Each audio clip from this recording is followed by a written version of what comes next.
makes you so sick at heart that you can't take part. You can't even passively take part.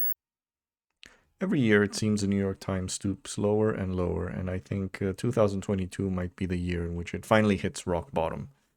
And this was an op ed that they published today saying America has a free speech problem. And we're going to read it, it's not very long, and explain why it is so troubling. And most importantly, I just want to note this is not an op ed written by some contributor. It is actually written by their editorial board, which means they can't use plausible deniability that it doesn't represent the actual views and opinions of the newspaper, because it actually does. It is the editorial board. So, before we begin, I just want to remind people what free speech is, okay? And by this, I mean what it means from a legal constitutional perspective in the US, and that is the First Amendment, which says, Congress shall make no law respecting an establishment of religion or prohibiting the free exercise thereof, or abridging the freedom of speech or of the press, or the right of the people peaceably to assemble and to petition the government for a redress of grievances. So, abridging the freedom of speech. Congress. This specifically refers to the abridging of the freedom of speech by a government body. In this case, Congress. That's all it refers to. Okay? It does not mean you have the right to a Netflix stand-up special, not to be cancelled. Okay? It does not mean people have the right to protest outside a university because Ben Shapiro is giving a talk there. That is not free speech. Or rather, this is not an abridgment of free speech to want Ben Shapiro to not appear at a university. Okay? We've established that. Now, that has never mattered to the right, because to the right, everything that would in some ways inhibit the most vile and abhorrent views, whether it be racism, whether it be transphobia, whether it be misogyny, anything that impacts their ability to spread these messages is viewed as an attempt at curtailing free speech. And that is their view of what cancel culture is. So let's read the piece now. For all the tolerance and enlightenment that modern society claims, Americans are losing hold of a fundamental right as citizens of a free country, the right to speak their minds and voice their opinions in public without fear of being shamed or shunned. Wait. So, very first paragraph, and you got the definition of free speech wrong. There is nothing wrong with shaming people or shunning people for their views. A Nazi should definitely be shamed and should definitely be shunned. Okay, that does not mean that they do not have the right to, in the U.S., to say publish Holocaust denial. Under a far right editorial house or publisher. You can do that. There are some countries in Europe where you can't do that, like Germany. You can't do that under their definition of free speech. There are some types of speech that are explicitly prohibited. So there's the American definition of free speech is not a universal one. But in the US, that Nazi could still have his views heard. Shaming or shunning him for those views is not part of free speech.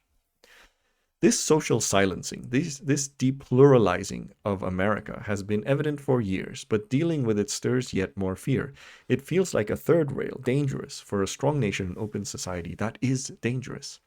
How has this happened? In large part, it's because the political left and the right are caught in a destructive loop of condemnation and recrimination around cancel culture. Many on the left refuse to acknowledge that cancel culture exists at all, believing that those who complain about it are offering cover for bigots to peddle hate speech.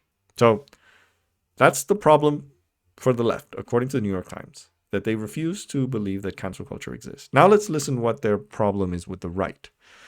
Many on the right, for all their braying about cancel culture, have embraced an even more extreme version of censoriousness as a bulwark against a rapidly changing society, with laws that would ban books, stifle teachers, and discourage open discussions in classrooms. So let's just see what the New York Times just did right here.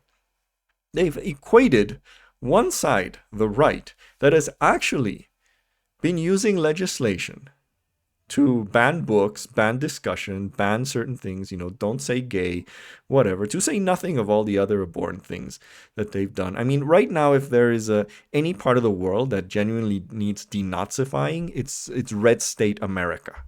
Okay? Now, what is the left doing? Well, they just don't think cancel culture exists.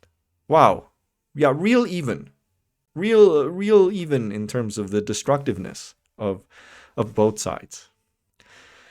Many Americans are understandably confused then about what they can say and where they can say it. People should be able to put forward viewpoints, ask questions, and make mistakes, and take unpopular but good faith positions on issues that society is still working through, all without fearing cancellation. Now, what also bothers me about when like the New York Times does this is like they always like to pretend like they're the enlightened liberal centrist who are never passionate and emotional about anything and never commit the excesses that all the other sides does. It's a very fucking patronizing and condescending attitude, and that's why I fucking hate centrists probably more than any. I mean, I will recognize that the right is far more dangerous than centrist, but Jesus Christ, centrists fucking annoy me more than any other part of the ideological spectrum. It's precisely because of this shit. However you define cancel culture, America knows it exists and feel its burden. In a new national poll, only 34% of Americans say they believed all Americans enjoyed freedom of speech completely. The poll found that 84% of adults said it is a very serious or somewhat serious problem that some Americans do not speak freely in everyday situations because fear of retaliation or harsh criticism. Dude, that's still not covered by free speech. I just gave the freaking definition of the one. I read the First Amendment. None of this is free speech. You can be retaliated against. You can face harsh criticisms. Deal with it. Deal with it. Also, they resort to polls like if, oh my God, I'm going to justify a political position based on polls. Come on.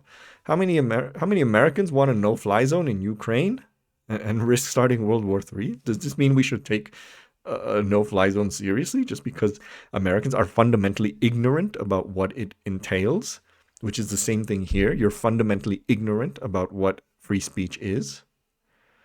This is ludicrous. Ludicrous. The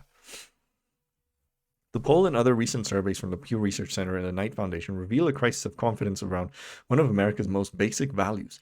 Freedom of speech and expression is vital to human beings' search for truth and knowledge about our world. A society that values freedom of speech can benefit from the full diversity of its people and their ideas. At the individual level, human beings cannot flourish without the confidence to take risks, pursue ideas, and express thoughts that others might reject. This is basically ideological dark web bullshit from 4 years ago. I can almost imagine like Sam Harris and Ben Shapiro and Jordan Peterson sitting down and basically writing this paragraph circa 2017. It's the same shit. It's the marketplace of ideas. Come on. This is ridiculous.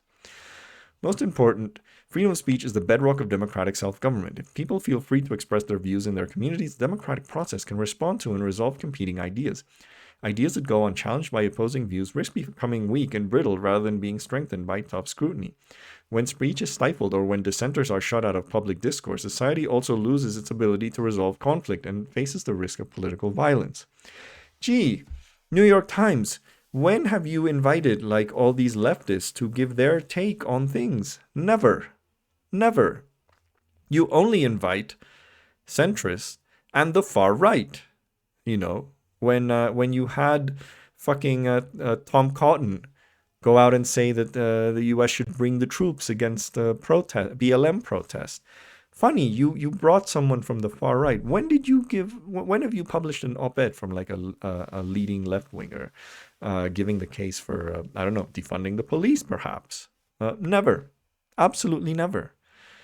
This is just it's ridiculous. It's like this is a newspaper that basically just coddles the right, and is paranoid about the left, uh, and pretends like it has a monopoly on plurality of discourse. This is unbelievable. This is unfucking believable. Anyway, there was a good thread here by Adam Davidson. I've wondered my own self why this New York Times editorial promoting the false cancel culture panic has upset me so much. I think part of it is this: I have fucking loved the New York Times. Worked there. When it's great, nothing comes close. I disagree, but anyway. But it has fundamentally misread this moment. As the right has become more explicitly an anti-democratic ethno-nationalist movement, the New York Times, unlike, say, WAPO, has seen its fundamental duty to be a paper for both sides. Yeah, that's fundamentally the problem of the New York Times editorial board. It sees its fundamental flaw in 2016 as not grokking the Trump ban. Its coverage of the Trump White House was often a version of that naked emperor show has a beautiful suit. In short, the New York Times went deep into its instincts, both sidesism, respect for authority, a view that Trump is normal and that their job is to not call strikes as strikes.